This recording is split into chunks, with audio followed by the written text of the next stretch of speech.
because vulnerability is the condiment of success.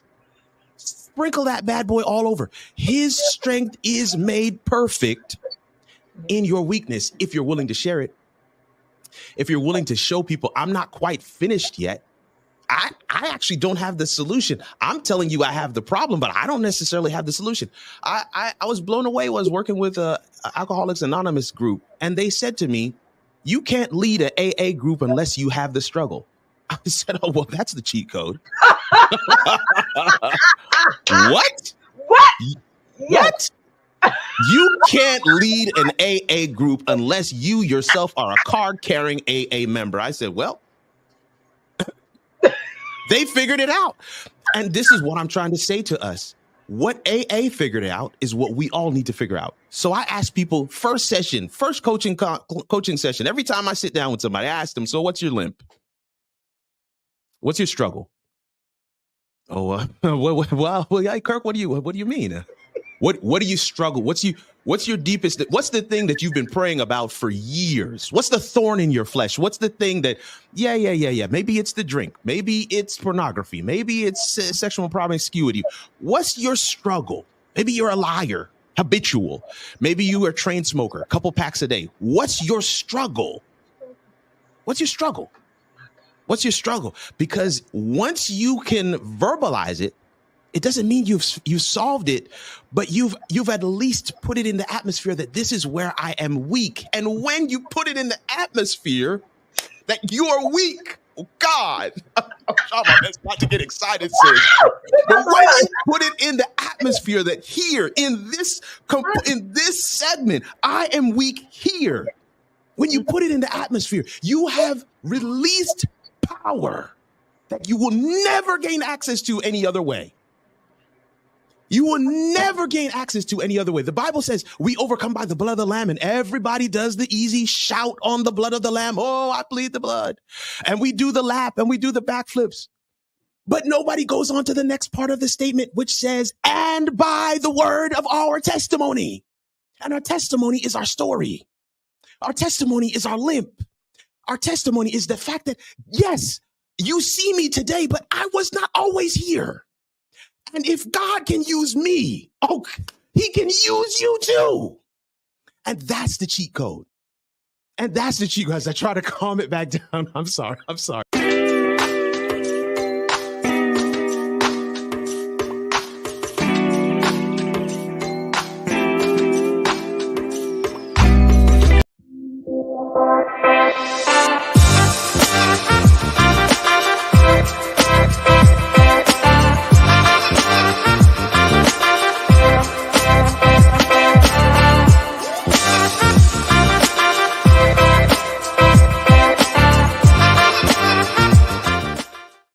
He's known as a thought leader at the intersection of media and technology. Media pastor, expert live stream coach, and accomplished content creator, Kirk R. Nugent has reinvented how small businesses, and subscribers, New York Times bestseller the world. $750,000 in closed business referrals, a six-figure speaking career platform. Fam, these are just some of the results creators have experienced with content coaching. Let me repeat. These are just some of the results creators have experienced with content coaching. Impressive. Every client in my program has answered this one question. Here it is. What have you failed at? And what did you learn from it? A former missionary and information technology executive is not the first thing that comes to mind when individuals think of a live stream coach and content creator. Yet Kirk R. Nugent is accustomed to reprogramming the ideals of status quo and expectations by results. Good evening, everyone. I'm Camille Nash, and welcome to the Bullpen. Listen, if you have been with us for any length of time, you know that here in the Bullpen, we talk media, ministry, and the marketplace. I'd love to tell you that I have this story where I have an affinity for whales. And of course, I'd be delighted to say that it was birthed out of some tremendous story where you could hear the violins playing in the background. Yet, no, but in good godly fashion, God would take those lemons and turn them into lemonade, which is why I created this space. During what I like to call the pandemic, I found myself in a lot of rooms, boardrooms, courtrooms, and tons of social media rooms. And I really just got tired of hearing men attempt to tell women how to live their lives and vice versa, women attempting to tell men how to live theirs. So I thought, I've got a media background, I've got a journalistic background. Why not bring men in the space to be able to speak directly to the heart of our men? So who better to learn from how they can live a life that is whole, healthy, alive, and not only surviving, but thriving. So tonight, I've been on tiptoe anticipation about this one. I've been trying to get him in the space for quite some time.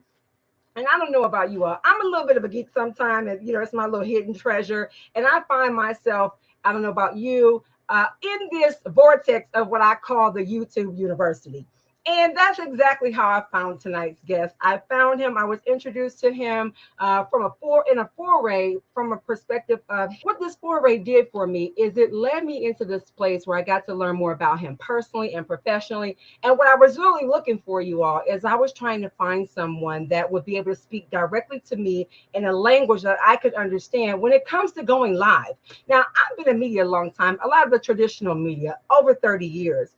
But I really needed somebody that could talk to me from a heart space and who loved God. And y'all get this. I prayed first and I found myself and I collided right into the gentleman that I'm going to bring to the platform tonight. And he calls himself the geek, the preacher, the pastor. He's a media pastor, amongst a lot of other things. And I know that he doesn't live his life riding on titles. He's a man of humility. So without further ado, let me not belabor the time. Let me bring him to the platform. Let me introduce to some and present to others, that in the form of Kirk Nugent. Hey. Oh man, that was awesome. I gotta take you on the road with me wherever I go so I can get that kind of intro. I can do better. No, that was phenomenal. That was phenomenal. I always love to hear how, what brings these connections together. So many people are down on the connections that are made in the digital spaces. I can tell you, and I'm certain you feel the same way as well. These connections are very real. They are very real. They're tangible. They have spice to them, and they have impact and effect on our lives. I'm excited to be here, Camille. Thank you so much for having me. My goodness, doesn't he have a great voice, Sean? I told you, look, it was a God thing. That's all I keep saying is the God connection. There's so much I want to talk to you tonight about. But what I just love about you is that you are not only a humble man. So God has a way of bringing these men that are making mighty waves in the world, and he's bringing them and putting them in front and center for me. And I couldn't call it any other way. So throughout this whole season, we're talking about meaningful relationships. I believe that we need to get our shifts. We need to get our ships in order. Yes, indeed. And so when getting our ships in order, what I've learned about you is that you are a mighty force to be reckoned with, if you will, in the media space, but you really pride yourself on quality connections and quality relationships. Absolutely. So, if you don't mind, for those folks that may not know you yet, they're going to be so happy that they got to know you tonight. Do you mind sharing with them a little bit about you, maybe something they wouldn't be able to find in a resume? Absolutely. Yeah. So she said it so well. My name is Kirk Nugent, also go by the Geek Speaker Preacher. And I believe several things, but I want to start by sharing that your live stream is your digital storefront. Yeah. Let that sink in for a second. Your live stream is your digital storefront. You remember Main Street USA?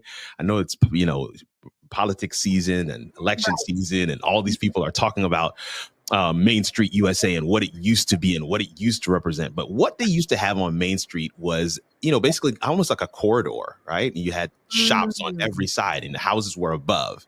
And in those corridors, in those shops, you had these windows and people would pay the shop owner to put their wares, to put their goods in those storefronts. Because as people went by, they would see what's in these storefronts, and that would be the determining factor whether or not they were going to go in. The determining factor to help people to realize, like, maybe I need that, maybe I don't. And whether or not the person who owns the shop actually had the thing didn't matter. But the fact is, if it wasn't in the storefront, then the person who was walking by didn't get a chance to know that it even existed. Wow. Your live stream is your digital storefront. Say it again for the people in the Your live stream is your digital storefront. And I always like to follow that by saying there's no better way to go from busy and broke to peaceful and paid than for your ideal audience member, your ideal customer, to see you do your thing live. Because when you do it live, guess what? You couldn't have prepared for that. They don't need the ad campaign. They don't need the taste test. You know, the little chicken they give you in the store on the toothpick. No. You don't need any of that stuff. Right. Because you saw them do it live, and there's no way they could fake it live. There's no way they could manufacture. There's no edits to be done live. That this is who Camille is. This is who I am. And this is why I absolutely love live. And one of the things that we're talking about is making these real and lasting connections. Yeah. Well, listen, produced video will get you so far. But when you're live, you're alive, right? I always say this to people. Wow. You know, people always say to me, "Well, I'm not really great with the camera." I'm like, you do know you go live every day. You walk out your door in the morning, you're live. You wake up and you pop up out of bed. Guess what? You're live. Your spouse can see you. Your children can see you. You're live every second of every day that you are alive. And so all we're saying is add a camera to it. I want to challenge you. I want to challenge you in that way. But I really feel like this is a way. It's a mechanism. It's a methodology. It is a practice. It is a vehicle that we can use to be able to really deepen our connections with one another. And live streaming is an exponential opportunity. In fact, I have a T-shirt that says live streaming is a little glimpse of omnipresence. It's like God just gave that gift to us. Look, y'all, look. See, if I wasn't interviewing, I'd be running right now, running. Get my platform. I get as excited as I want to be. I'm not doing the news anymore. I said that. So, come on. Yeah. Live stream. Somebody didn't get it. Somebody's scratching their heads. Other people are laid out right now. Somebody's doing a lap. But I'm telling you, God could be in every place and everywhere, every time. When I go live sometimes, and Camille as well, right? She said yesterday she was in a room of 4,000. Sometimes when I go live, I have 10, 15, 20. Other times when I go live, I've got thousands. But guess what? Those people are in every corner of the world, and every one of them is seeing me at the same time, saying the same thing, sharing the same message, providing the same answers, giving them the same value in their space. That's why I say live streaming is a little glimpse of omnipresence. And wouldn't you know it, that technology would serve it up to us on a silver platter. And unfortunately, believers have just kind of abdicated and said, this is for the young bucks. This is for the influencers. This is for the spawn of Satan. This is a tool, I firmly believe, that was conceived in the mind of God and given to his people so that we can be salt and light in parts of the world we will never step our foot on, because we have this vehicle called live streaming. Now, I mean, let me leave it there. My God, my goodness. Listen, if y'all don't know, if you don't know, now you know. Because oh my goodness. We have a church in the media space. What I know for sure about Kirk is that Kirk is a man of God, and we're going to get into his walk and yeah, absolutely. Because y'all, if you didn't know, now you know. And what we both have an agreement on, if we will, is that we make sure we bring God with us. And absolutely, we're really not in many rooms where we can mention who we're with. And so I'll say it that way. I always say I don't have to bring in a scripture for you to know who I'm with. And if Jesus was walking around on the earth, I mean, because Yes, indeed. he's still living. But if he was walking on the earth, I always say he would have social media because I sure believe in that. I firmly believe in that. And I applaud you, I applaud you because, the old adage says that if you're going to do well at something, you either need to be in one of two categories, right? And the first category is you need to be either first, right? Because the people who started to do this first, they didn't need to be good because they were first. They had hundreds of people watching because they were first, not because they were good. But if you're not first, then you have to actually be good. Well, and so you fall in the category of both first and good. Why? Because you are an earlier adopter. You got your live streaming license when others decided, I'm just going to take an Uber. Right. Well, I'm not going to bother to learn how to do this for myself. You decided, no, I'm going to actually flex this muscle. I'm going to learn this skill set. And this skill set is going to give me a platform that will allow me to share my message and what has been placed on my heart in a unique and specific way, sharing from my lived experiences, helping others to answer their questions. And what it does, and I just, family, don't miss it. What it does is it gives you credibility. It gives you, and credibility, it gives you credibility. It gives you authenticity if you do it right. And that credibility, that authenticity allows you to speak to people in their spaces where they are. I mean, I can't tell you some of the comments that I've received, some of the messages, the DMs that people don't want to put publicly out there.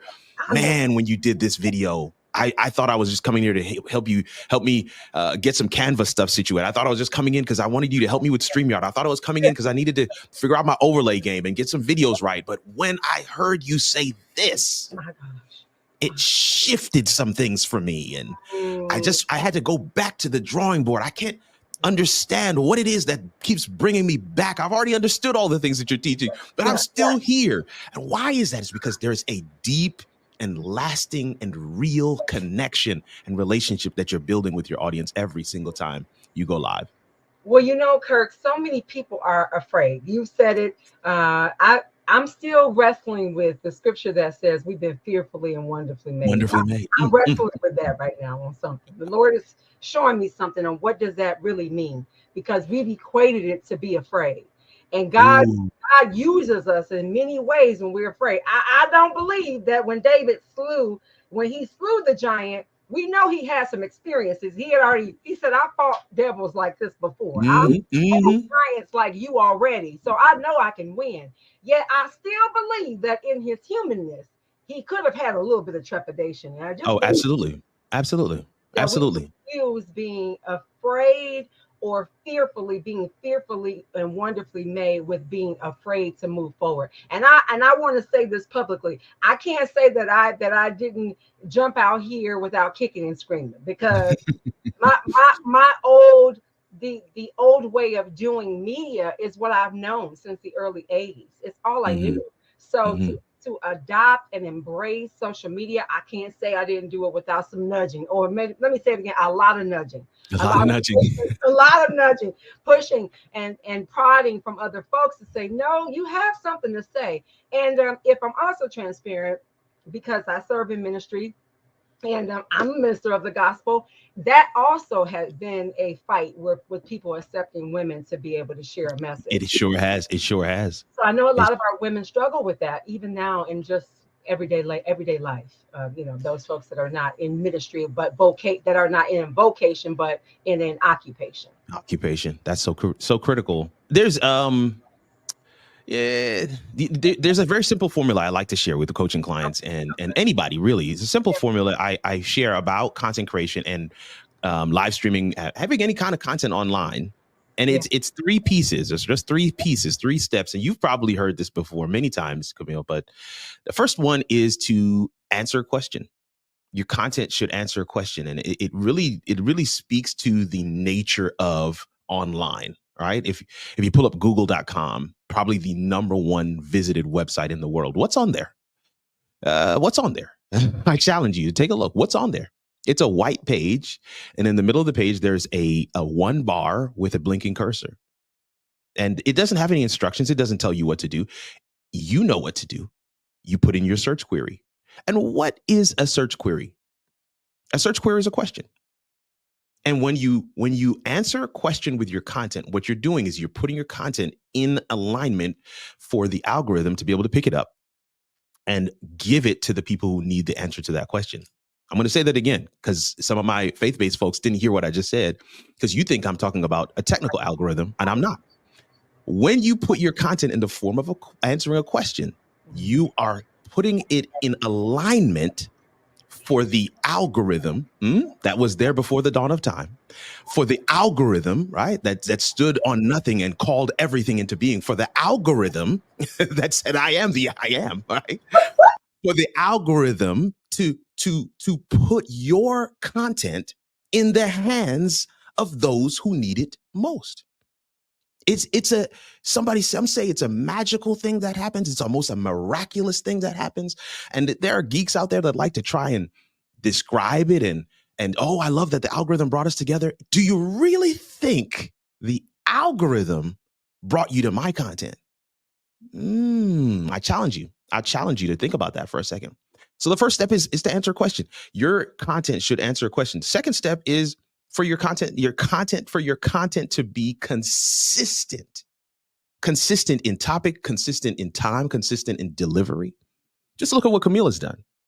Consistent, time tested. It means that this is a conversation that I'm not just having one now. I'm going to have this conversation multiple times over. It means that the value you were able to glean today, you will be able to glean next week or next month, whatever that consistent thing is. But also, I'm not going to just shift wildly on you. If I was talking about finances, I'm going to be talking about finances. I follow a guy named The Table with AO. Anthony O'Neill, his content is absolutely phenomenal. He stays right in his lane and he talks about finances. But if Anthony O'Neill decides tomorrow he's going to start talking about underwater basket weaving, nobody's going to watch that video because he's got to maintain a level of consistency. And the old adage says that consistency eats talent for breakfast and asks for seconds. Consistency is a critical component for success when you're coming into these content creator streets. So we talked about the first one being answering a question. We talked about the second one being consistent. And the third one is the hardest one for my people of faith. And that is to be vulnerable. A lot of my colleagues and counterparts out there in these creator streets and creator coaches, they like to use the term authentic. I don't like using the term authentic. I want to use the term vulnerable because it denotes what it is I'm trying to depict. It clearly elucidates what it is I'm trying to get across. Vulnerability means I'm sharing from a place of openness, weakness. I'm sharing from a place of lack. I'm sharing from a place of, this is my limp. This is what I struggle with.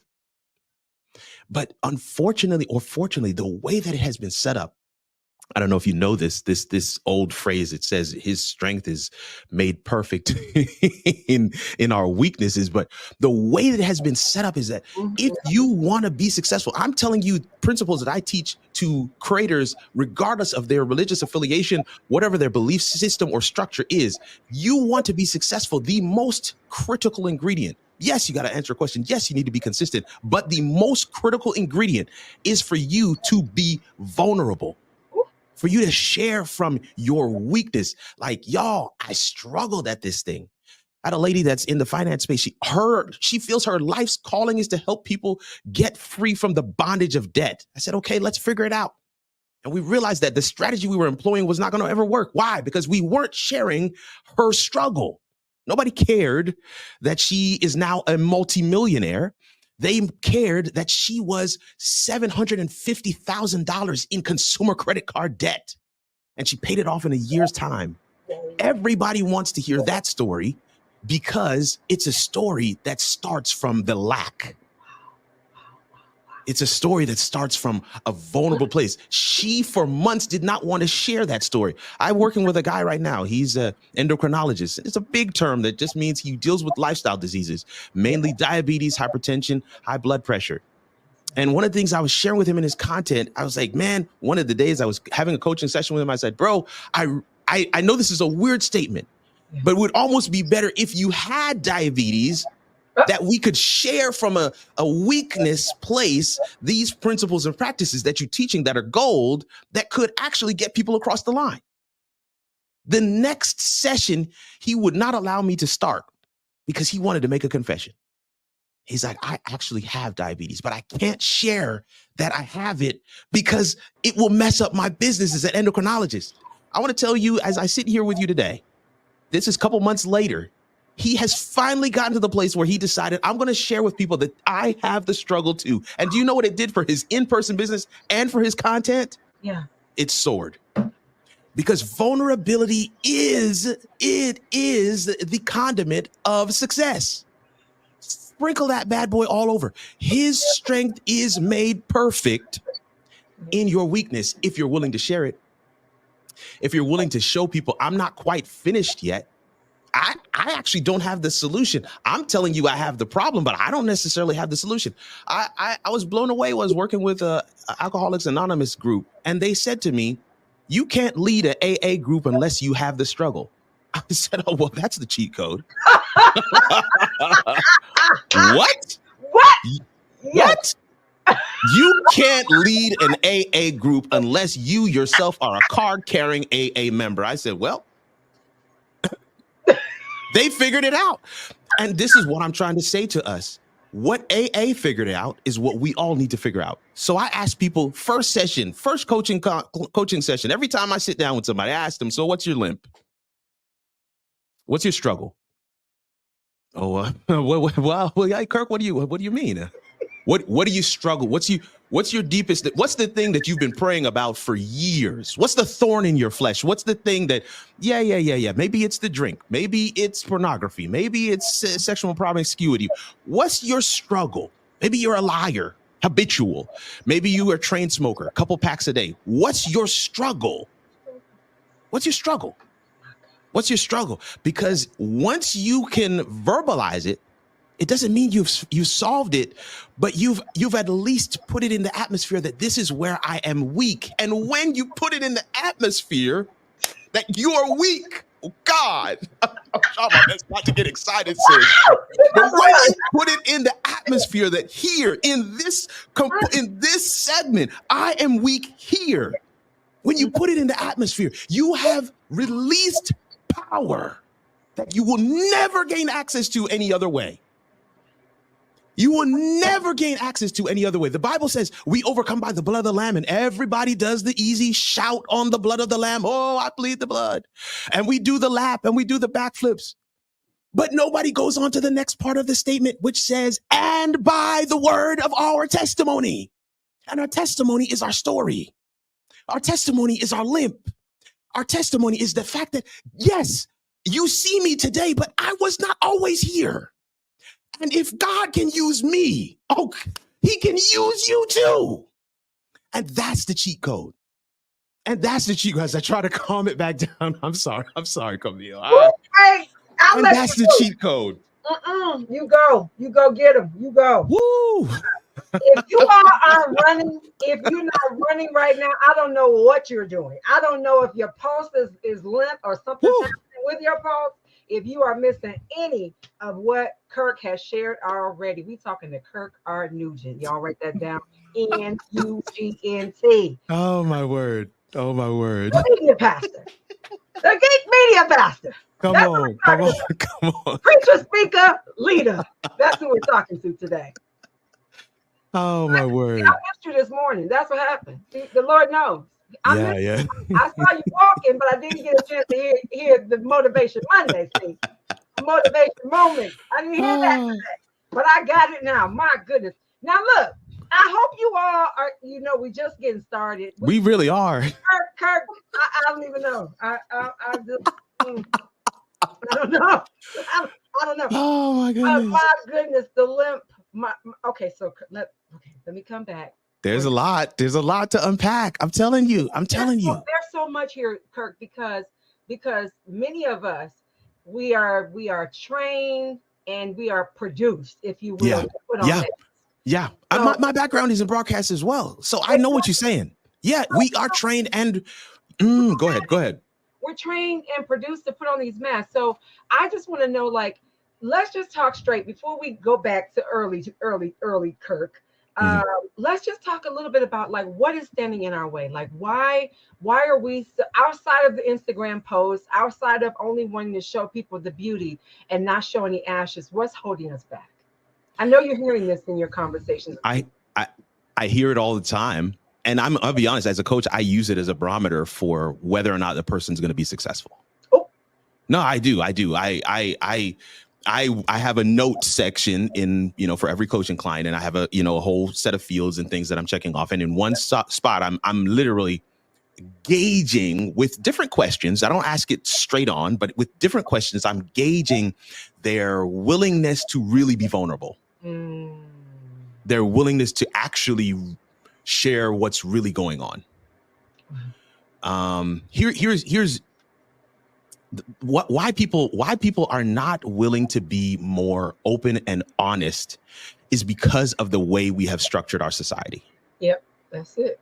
The Instagram reel, right? The overlay, or the what's it called? The filter, that allows for the blemishes and the scars and the imperfections to be kind of covered over and to be kind of masked. We look at it from the perspective of, oh man, that looks great. Let me post this. And then hopefully I get the response that I'm looking for when I post it. But the truth of the matter is we don't recognize that we take that same concept and that same ideology into our regular everyday lives. And so, oh no, I would never show you who I am at home. I would never show you who I am before I put my face on. I would never show you who I am when the cameras are not rolling. I would never show you, these sides of me where I actually have to say, I don't really know what that is. I don't actually have an answer for you on that one. One person straight up told me that her major issue of being able to create content, especially live content, is that she's going to get a question that she doesn't know the answer to. And I'm like, so tell them you don't know. And she's like, well, I can't do that. I've got to be the expert. I said, I tell people I don't know 5 times a day. What do you mean? If you don't know, you don't know. You tell them the truth. I mean, what would be the point of you trying to, you're going to wait. Listen to this, EDSC, right? You're going to wait till you can potentially answer every question that it could ever be asked before you go live. What you're saying is, I'm never going to go live. Never. I'm never going to go live. And so it becomes a cycle. It becomes a self-fulfilling prophecy for many of us in terms of, this limiting belief that I have to have it all together. Let me give you another analogy. Well, I was guilty for sure, but go with it. When you have I frequent a lot of groups, whether they are in, private platforms like, Ustream or Kajabi or Circle or Mighty Networks, or they're public platforms like Facebook groups, right? Yeah. I frequent a lot of groups. And what I've come to notice in many groups, and if you are watching right now and you have any insight and perspective into these types of groups, you're going to immediately see what I'm talking about. But when you put a question in one of these groups, you putting the question in the group denotes I need the answer to the question. When you put the question in the group, there is a very odd phenomena that happens in the comments underneath the question. Generally speaking, the first comment underneath your question isn't going to be the answer. It isn't going to be a link. It isn't going to be a video. It isn't going to be anything even remotely close to an answer. The highest likelihood of what the first 10 to 20, even 50 comments is going to be is following, TTP, ... star, question mark. Do you know why people are putting those comments underneath that question? Because they need the answer too. What? Follow me. You put the question in the group and people are following you because you put the question in the group. Yeah. They didn't. Somewhere down in the bowels of the comments, somebody's going to post the answer to your question finally. But nobody's following the person who gave the answer. They're following the person who held space for the question to be asked in the first place. The question is more powerful than the answer. The question means I need this answer. And what others are saying is, thank you, Jesus. Somebody finally asked my question. Because I've been waiting. I don't have the courage to ask the question for myself. Yeah. So I've been waiting, and you asked it. So I'm following you because the likelihood is you're going to ask more questions. When you ask more questions, I just want to be in the vicinity. I want to be in the area, in the neighborhood, so that I can also glean the answers. This is a crazy, crazy phenomenon that we see play out over and over and over. But that's the way society is built. Yeah. And that's the reason why only some will actually be vulnerable in their content and actually get over the hurdle and actually share with people from a very real place. Yeah. This is what I deal with. I have OCD, a former people-pleasing addict. You know what I mean? It's not hard for me to say those things because I've practiced it. Exactly. I sit in front of the mirror and I say these things. I don't know. I say it a couple times. I don't know. I don't know. I say it in different voice inflections. I say it in different, I don't know. Because I want it to roll right out when I need to say it. And I know, listen, it's supposed to be funny. It is supposed to be funny. You got to be able to laugh at this stuff. But somebody out there is saying to themselves, good night. If I walk away with nothing else, I just need to sit in my mirror in the morning before I leave the house and say, I don't know 50 times before I leave the house. Okay? I mean, they made the emoji of I don't know. An emoji is made to say I don't know. So there you go. You know, it's interesting that you said that about the questions because I get that a lot. Now, that's been the story of my life. I'm the one. I'm going to ask the question. Now, and I'm going to annoy everybody in the room. I'm asking. I could tell, Camille, Camille, I could tell that you are the one that would ask the question. I could tell. I'm the one. And you know, somewhere along my journey, I can't say it was early on, but somewhere along my journey, I learned that the quality of our life is based on the quality of our question. Ooh.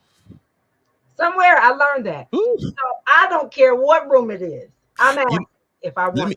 Let me tell you how good that statement is that you just made. Let me tell you how good it is. Okay. I follow and study interviewers. Okay. I study the art of an interview. This is actually something I said this morning during the walk. So you're going to get it again. Well, you weren't there this morning. But I follow and I study interviewers. And one of the greatest interviewers of all times is Oprah Winfrey. Okay. It's not even a debate. The next person is a distant second. And one of the things that she talked about is being able to get people to share more than they ever intended because of the way she asked her questions. Mm-hmm. The way you ask your question can actually dictate what people see. I'll give you an example. So a good friend of mine, he's a finance guy. He's got this program and his platform called the Pill Method. And one of the things he does in his content, he asks, have you ever questions? And have you ever questions are the ultimate cheat code in content, because when you ask a have you ever question, a person who is listening must self-identify. You must say yes, no, or I'm curious. And that last one, put a pin in that. So he asked this have you ever question. I'm going to say it on your show. And I hope that this doesn't derail everybody, because somebody's going to listen to this have you ever question and they are not going to be able to sleep tonight. And so he says this. He says, have you ever wondered why you can pay off $100,000 car in 5 years, but you can only pay off $100,000 house in 30? Have you ever? Ooh. And see do you see? And see what it does is somebody's saying to himself, yeah, I've always wondered that. And that person, they might as well hit the subscribe button already because he's got them. Then you got another person who says, I've never wondered that, and I'm not even interested. And let me be clear, for those who are creators out there, you need that person to get to that realization as quickly as possible. I want them gone. Okay? You say that all the time. I don't want them gone. If you're not for me, you're not for me. And that's okay. You're going to find somebody else. That's fine. There's many other content creators that are doing the same things I'm doing. So find the one that works for you. I want them gone. But let me be clear, that third category, the person who sits back and says, I've never thought of that before, but now that I've heard it, I'm curious. Curiosity is the space you want to get people into. What Oprah would do is she'll ask a question in a way that makes her interviewee self-identify, but they will self-identify in a way that will tell her if they're curious, if they're willing to take the journey down this unplanned detour in their conversation. I never thought about it like that, Oprah. What are you saying there?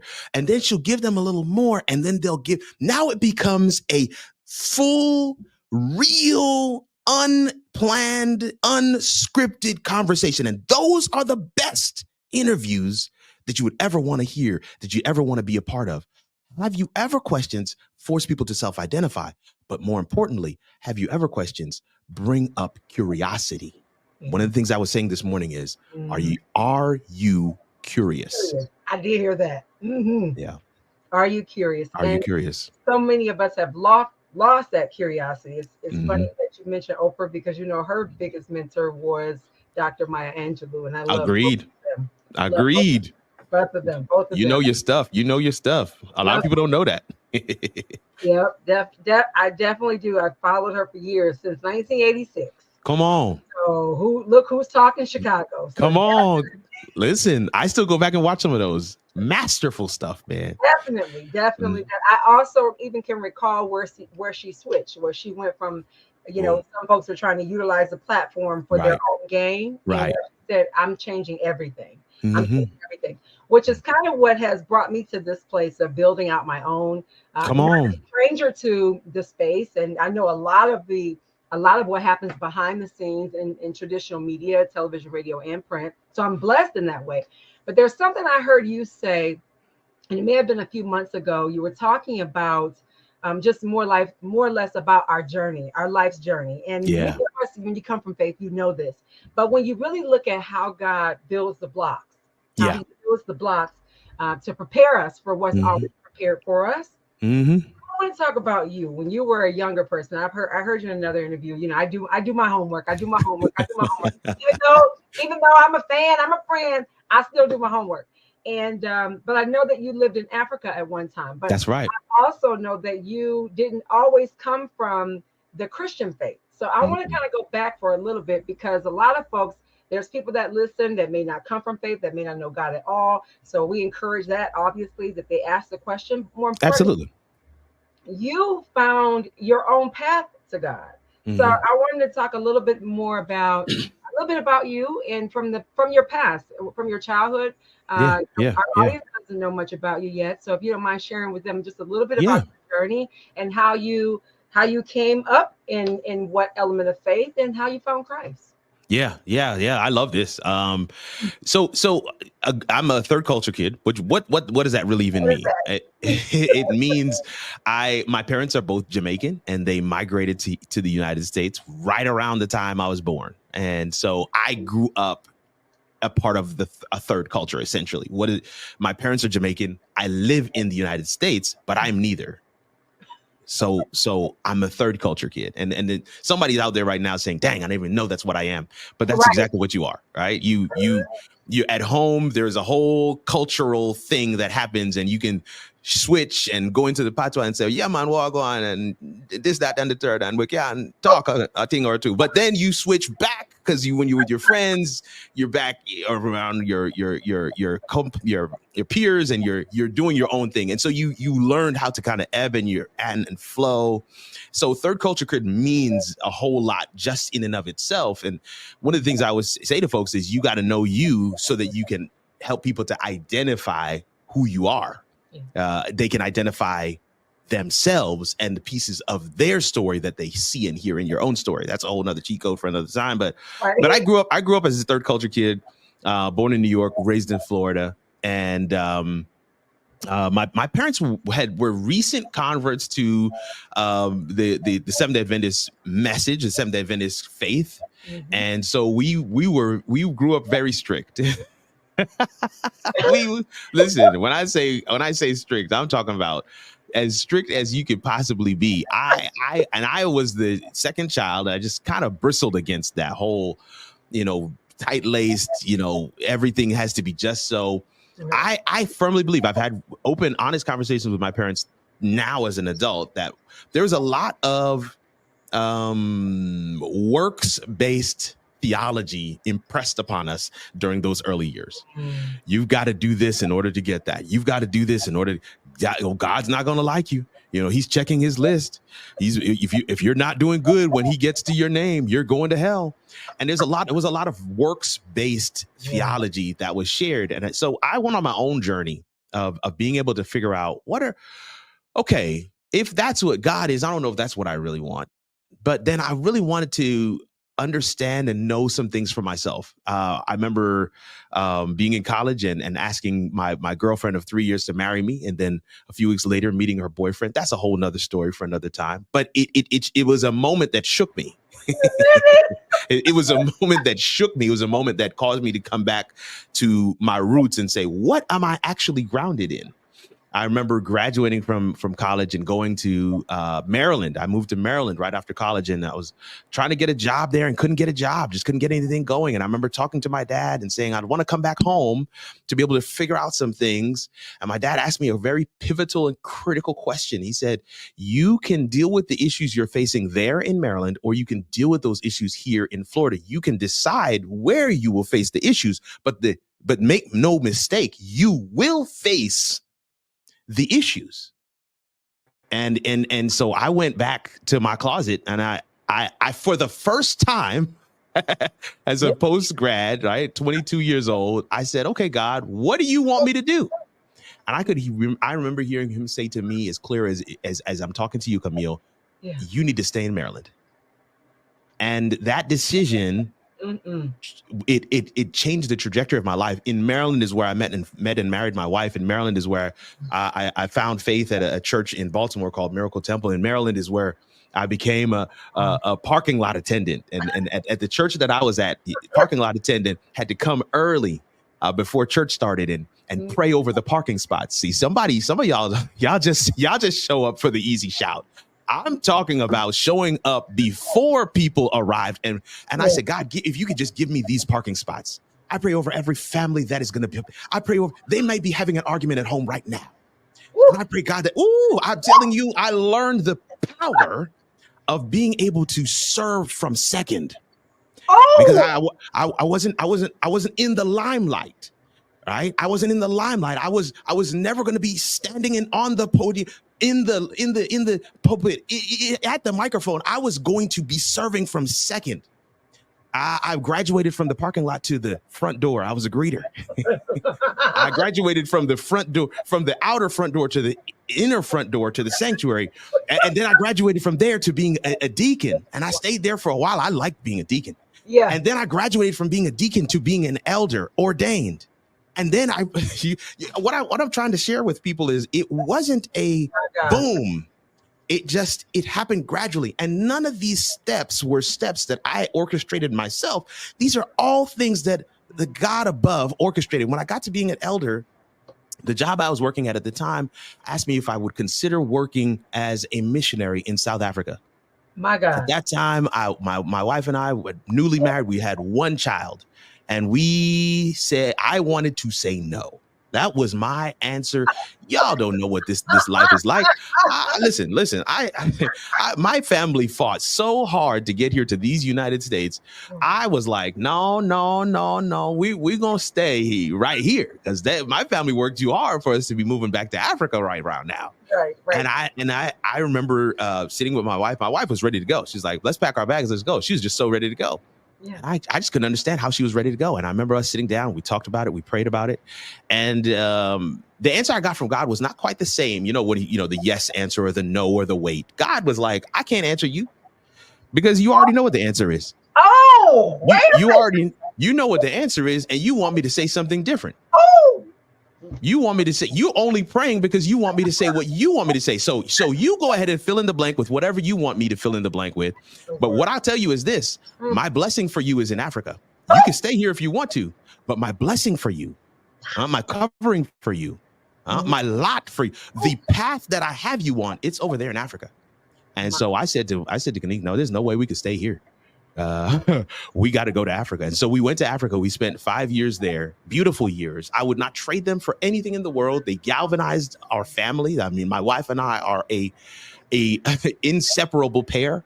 I believe that mission assignments will do that for a couple like nothing else. If you and your spouse are struggling, try taking a missionary assignment. When people are speaking in Zulu and Swati and Pedi and Kona, you are just speaking in English with you and your spouse only. You gonna figure it out. You gonna have the conversations you need to have. You not gonna go to bed angry because that's all you got. Yeah. So we learned in the fire. We learned in the fire how to be of service. We learned in the fire how to be of service. And as I mentioned, I was always in the background, a production specialist, IT professional, always in the background. I was always the facilitator of somebody else's thing, never really facilitating it for myself. And it took the pandemic. I mean, my wife had been telling me for years, you need to do something for yourself. You're such a talker. You're a magnanimous personality. You need to do something for yourself. But it took the pandemic for me to realize I was squandering the lived experiences that God had sprinkled all throughout my story. And I was not being a good steward of the story God had written into my life. And I dare say, somebody who's listening under the sound of our voices at 48 minutes and 15 seconds in this podcast, God has written some ridiculous and crazy and awesome things into your story, and you have not been stewarding it well. You have not shared it with the people who, when they hear your story, that's the cheat code for them. That's the rubric for them. That's the roadmap to success for them. That's what they've been missing. Somebody's victory is dependent on you being a good steward of the story God has written into your life. I'll say this way. Moses is known as a fugitive, as a refugee. Moses is known as a prince. He's known as a murderer. He's known as having a speech impediment. He's known as being fearful. Moses, why do we know all of these things? Like, why do we know that Moses is a murderer? Do you know why we know Moses is a murderer? Because Moses wrote it. Moses wrote that for you to hear because Moses was a content creator. And Moses recognized that vulnerable content is the type of content that's successful. And so he wrote into those first 5 books of the Bible, the Pentateuch, a story that does not paint him in a good light. Moses wrote that. Why did he write that? Because he wanted you to know, he wanted me to know that his strength is made perfect in our weakness. He wanted you to know, he wanted me to know that the weaker I am, the more glory he gets. And that's what I learned. That's what I recognize. And that's what I try to share with people is your story is like your fingerprint. No two are alike.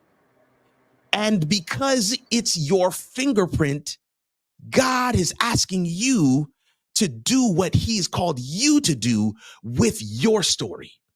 Oh, somebody else is already doing what I want to do on YouTube. So they don't have your story.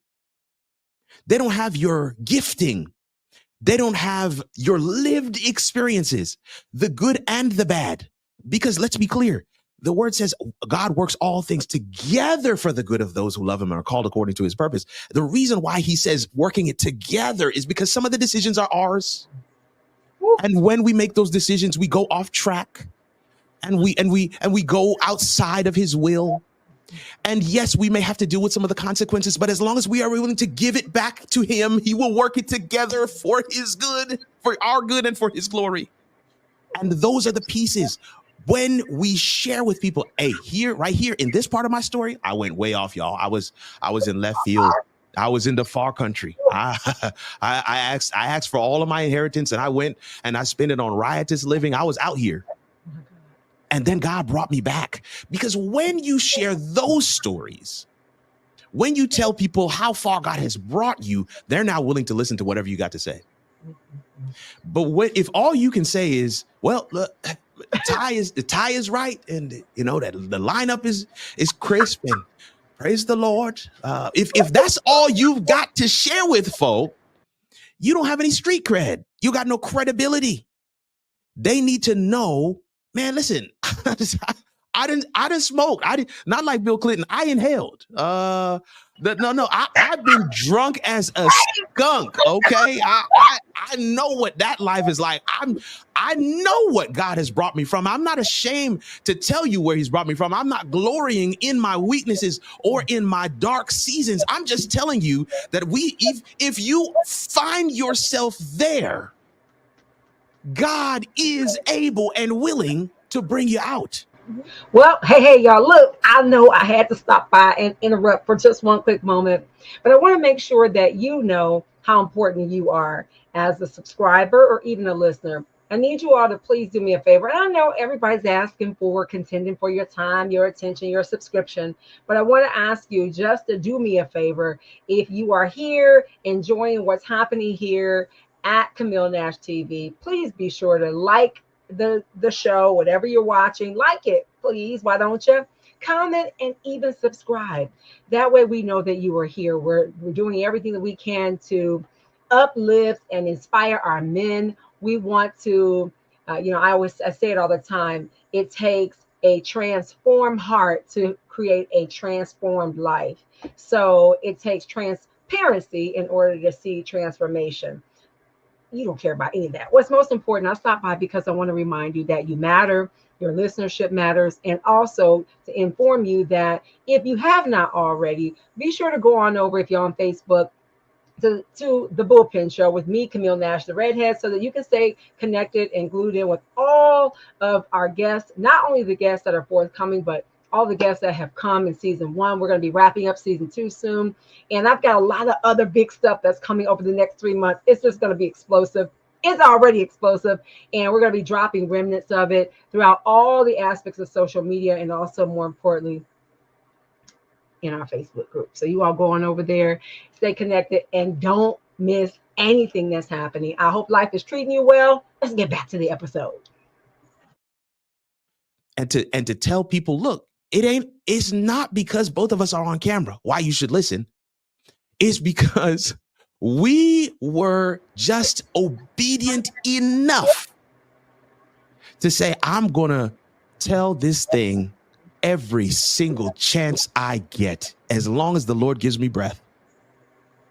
And that's what I want for somebody out there. I know I'm over. I've talked too much, sis. I'm so apologetic. You know I'm a talker. I apologize, but I just don't want to. Don't leave this session today and say, man, that was cool, man. You know, Camille really brings in some cool. No, man, I need to share this with somebody else. They need to hear this. It ain't for them. This is for you. This is for you. You looking at me right now. It's like, this guy is crazy. I'm looking at you. Yeah, you. This is for you, because your steps were ordered in such a way that you came across this content today. You could be watching it right after it was published. You could be watching it live. You could be watching it 2, 10, 20 years down the line, but your steps were ordered for you to be able to come across this content today. And I'm telling you, the message is for you. Your story is somebody's cheat code to success. Will you share it? I'm talking about the bad parts, the disgusting parts, the ugly parts, the non-sexy parts, the stuff that you would never share in public. Will you share it? If it meant somebody didn't have to deal with what you're dealing with, will you share it? Will you share it in a way that answers the question? Will you share it in a way that is consistent? Will you share it in a way that is vulnerable? Will you share it? That's what we're asking you. I'm not trying to be famous. I'm just trying to be obedient. We ain't playing no games. No, we ain't playing no games. We ain't playing no games. Look, I should have told you all to brace yourself, but I didn't know. Okay, I didn't know. I knew I had an idea, but I didn't know. And really, while we're talking about obedience, me reaching out to Kirk was obedience, because initially I thought, no, that's okay. I'm gleaning. I'm listening, and he called me, grabbed me right away. I know he grabbed y'all too. So make sure you go over to Kirk Nugent and subscribe over on his YouTube channel. I appreciate that. Y'all do that. I appreciate that. Because your life is on the line. Somebody's life is on the line today. And I know this platform was created. People ask me all the time, well, Camille, you're a woman. Why would you host a space to invite men? Because our men need to hear from other men. And I know I have a lot of nosy sisters that want to hear what the men are hearing. So that's my reason. And I'm qualified. I'm qualified to do it. That being said, I also know that, my goodness, Kirk, somebody's life is on the line. Somebody's life is on the line. These are the stakes that we play in. That's why I don't play around, sis. I'm not, for some people it's a feel good kind of a deal, but for me, I feel it. And what you've created here, if I could just pour back into you for just a second, because your audience, I don't know how much they get a chance to let you know how much they appreciate what you do here, but what you've created here is a space where the answers can be found, where people can share from their lived experiences in a very real and tangible and vulnerable way, and not be judged. Because here's a real thing, man. We're all dealing with something. Everybody. It's the human condition that we're all dealing with something. And so if something that is shared here today can help you take one step towards victory, that's what it's all about. One step closer. One step. My goodness. And you're so spot on. Just the different men that have come in that have been willing to come and share their story. Young, some very, very seasoned. And I know that there's something for everybody. What I am really moved by today, though, and I'll give that in my will theory, is just the mere fact that I never thought about Moses and the fact that he shared all of the rough times in the beginning. Yes, he did. He was willing to share his limp first before he showed all of what God had done for him. And we're not here to give a Sunday school Bible study, but if that catch you, because we wanted to clean you up and catch you. Yes, he will. Importantly, we want to encourage you to share your story. There is something uniquely designed, that was divinely designed, that's been put in you, that only you can tell it. Somebody can only hear your voice. They can't hear me. They can't hear Kirk, but they can hear your voice. So I want to encourage you all.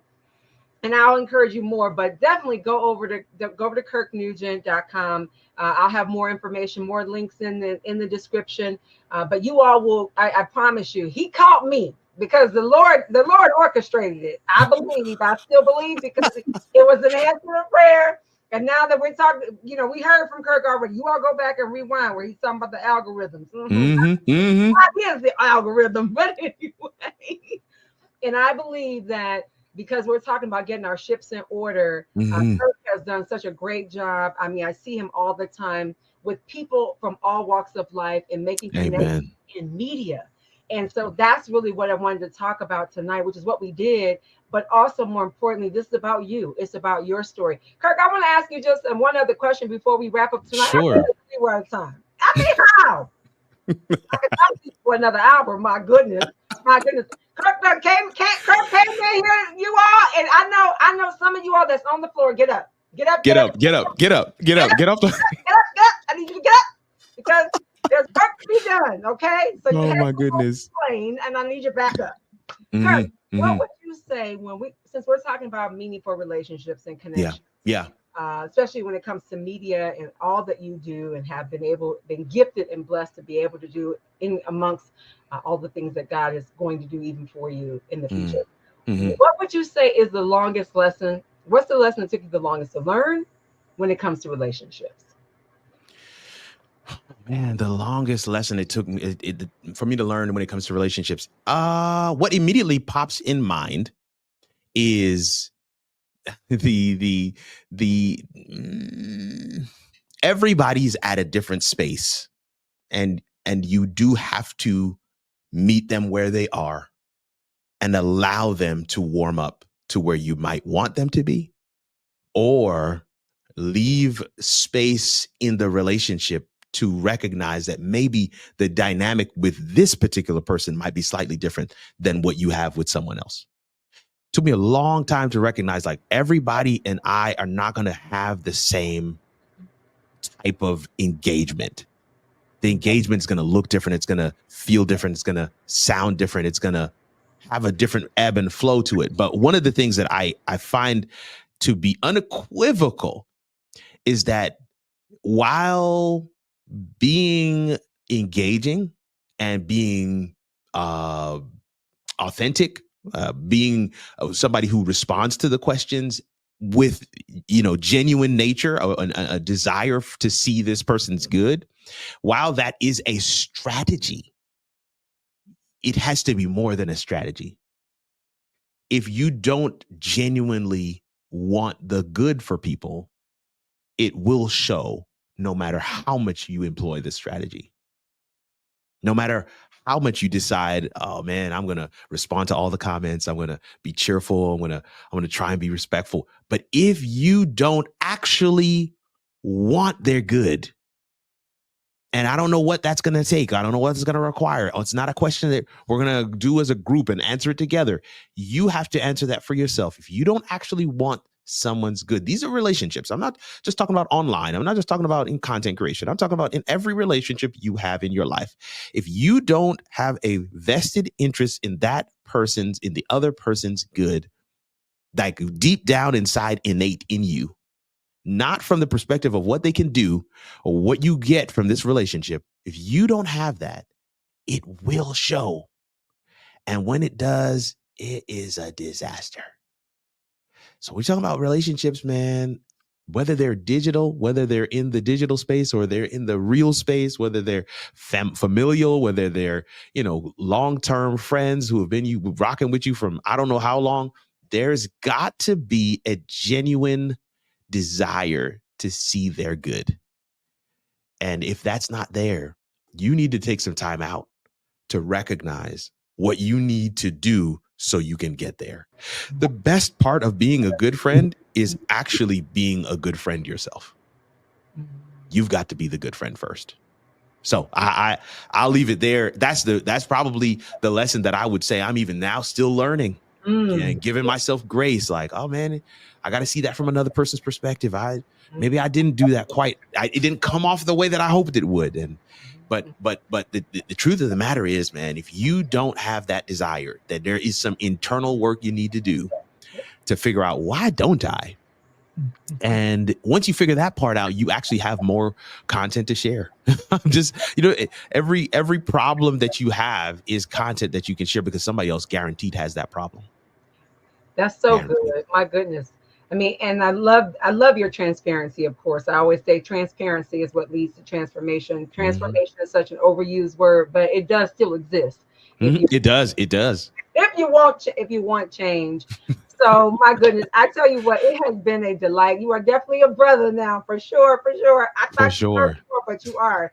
And my goodness, I know you are. I'm still trying to gather myself, but I want to encourage you all to take it. Don't keep it to yourself. It's been my pleasure. I'm going to send everybody over that I know to flood you up because there's a lot that you do. You offer. You're available as an advisor, as a coach, as a pastor, as a preacher. So you all, I can't tell it all, but I do and can implore you to go over to his website to learn more about him. Like I said, we'll have all those links listed. And I can't wait to see you back in the bullpen again. So we do wish you all but God's greatness. Thank you so much for having me tonight. I want to say a word of thanks to your audience for listening and just paying attention. Definitely would love to hear from several of you, hoping that you take the challenge seriously, but also just excited about this particular space that Camille is shepherding, that she is growing. something that has been placed on her heart. And my only admonition to all of you is that you continue to support this. Continue to support this. Don't wait for somebody else to recognize her greatness before you say, I used to follow her. No, support it now. Support it now. Support it now. Sow into it now. Some of you are reading between the lines. Some people don't get it when I say support it now. Okay, well then sow into it now, so that this kind of content can continue to happen. It is a sacrifice for her team to be able to do this, to be able to bring people in and have these transformative interviews where information can be shared. Support her, and you will be supporting yourself. Support her, and you'll be supporting the people who God has uniquely destined her to touch. But it's because of your support. And so I just want to leave you with that tonight. And I thank you. I thank you for having me on. This was absolutely amazing. Absolutely my pleasure. And I thank you for that. And we'll see you the next time. All right. Well, wasn't Kirk phenomenal? I told you all. Listen, I'm really just sharing a transparent moment that the Lord, God has directed every single one of my guests. And I'm telling you, the same is rung true with Kirk. And I know that he's blessed your life tonight. So my only request before I share that, listen to my wealth theory. My wealth theory tonight is very simple. We heard a lot from Kirk. Oh my goodness. My. I think that's Johnny Gill. I think that's it. But anyway, what we heard was phenomenal. A lot of great nuggets. And I believe they were more than nuggets. These were like pounds. These were boulders that we can take and we can run with. More importantly, I want to encourage you that your story is fundamental. And what Kirk said is that your story is your fingerprint. My goodness, I think I'm going to etch that into my spirit. Your story is your fingerprint. That's my only point of wealth theory tonight. So please don't keep it to yourself. Don't be greedy. Go out, share it with those that you love, those people that you know will be inspired by this message. And more importantly, if you need some support, you need help on your next step in getting your message out, Kirk is the one. He is the guy. I'm telling you. So again, if you've not had a chance to follow us, we do have a special private Facebook group that's been developed for the bullpen. Go over to the bullpen and follow us. The Bullpen Show with me, Camille Nash, the redhead. And that way you can stay connected with everything that's going on and including all of our guests. It's been a delight to have you in the bullpen tonight. Until the next episode, good night.